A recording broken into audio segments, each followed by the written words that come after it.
Your news feed just got a little quieter. CNN is ditching 200 employees while throwing $70 million into a digital overhaul. Will this gamble save the network from its inevitable collapse, or is it just rearranging the deck chairs on the Titanic? We're going to break it all down and uncover what's really going on. You're not going to want to miss it. Let's get into it. Hey guys, welcome back to the channel. If you haven't already, become a subscriber to the channel. Tap that notification bell and smack that like button because it helps us with the algorithm to get our message out to new people.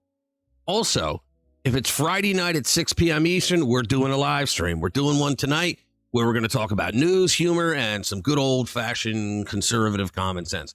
Join us. You're going to have a good time. All right, so CNN is making headlines again, but not for the reasons that you think. The network just announced that while it's going through a huge ratings collapse, it just got rid of 200 people, and they are firing top-level guys as well. At the same time, CNN is investing a whopping $70 million into its digital operations. Let me ask you this. Is this a smart news strategy or just another desperate attempt to keep one leg out of the grave? Stick around because you're going to want to hear the details. First, let's talk numbers. CNN CEO Mark Thompson says that 6% of the workforce is getting the axe. But don't worry, guys. He's optimistic. Optimistic for whom? Definitely not the employees packing their desks, that's for sure. Here's Thompson's official pep talk. Some of that money's going in product and tech, but a lot is also going into new high-quality journalism and storytelling. It's what we stand for. That sounds an awful lot like an admission that they didn't hire real journalists, but loudmouth left-wing activists who ran a biased show and called it journalism. It sounds like Thompson has realized that 24/7, 365 attack Trump is not profitable, especially after Trump won a giant mandate from the American people. What I think they're really doing, they're throwing spaghetti at the wall, hoping some TikTok little gimmick sticks.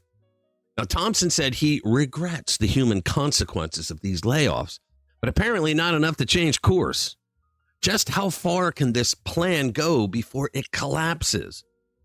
The layoffs are just one piece of CNN's attempt to claw its way into the digital age. Remember when they tried to do that digital thing of CNN before it lasted less than the lifespan of a fruit fly? It was less than a month. Yeah, Chris Wallace left Fox for that gig, and then it collapsed.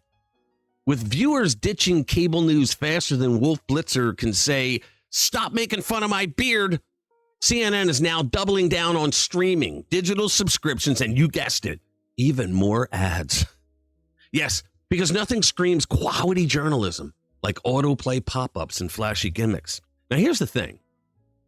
When they tried to go digital before, it never dawned on them that the large volume of audience they lost on the cable network was not about to pay them to watch a digital version of the same woke anti-American lies and Trump bashing they disliked for free.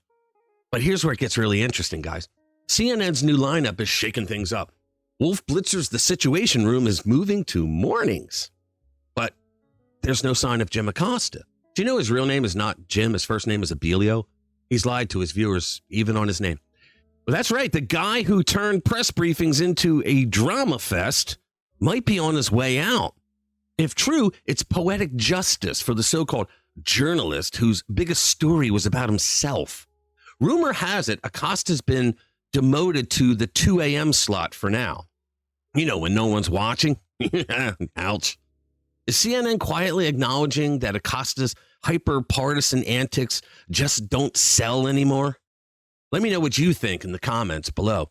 CNN isn't just reshuffling talent. It's creating new video news editorial organizations. And it's throwing cash at feature teams to make content go viral. But will it work? Here's the thing. With trust in legacy media plummeting, even 70 million might not be enough to fix CNN's credibility problem. You can thank Jeff Zucker for that because he was the CNN CEO who made the decision to go all Trump all the time. It was 24/7, 365 Trump bashing network, and people got tired of it. And don't think this is just a CNN issue. The entire media industry is in crisis mode. Audiences are ditching big networks for independent creators and subscription-based platforms that actually align with their American values. You know, it's funny how people prefer news without lies, huh? Mark Thompson closed his memo with a rallying cry saying, 2025 has only just begun, and yet we've already seen more than enough news at home and abroad to be reminded just how important it is that this great news organization succeeds. I was with him all the way up until he said great news organization. If that's true, then why is he trying to reinvent the network for a third time? Here's the reality, guys and gals. Legacy media outlets like CNN are running out of steam. They built their business models on outrage and partisanship. And now with Trump back in the White House and Acosta potentially out the door, their audience just doesn't care anymore. So what's next for CNN? Will their digital transformation be their saving grace, or are they just delaying the inevitable? Let's just say 2025 is shaping up to be one wild ride for the media industry, and we'll be here to break it down for you. What's going on now is independent journalists and podcasters and guys on YouTube are going to start to take over where people actually get their news because they are trusted more than the so-called legacy media. All right, thank you for watching. Hit that notification bell if you want to stay updated with the latest media and political shakeups. I'll see you in the next one. Spread the word.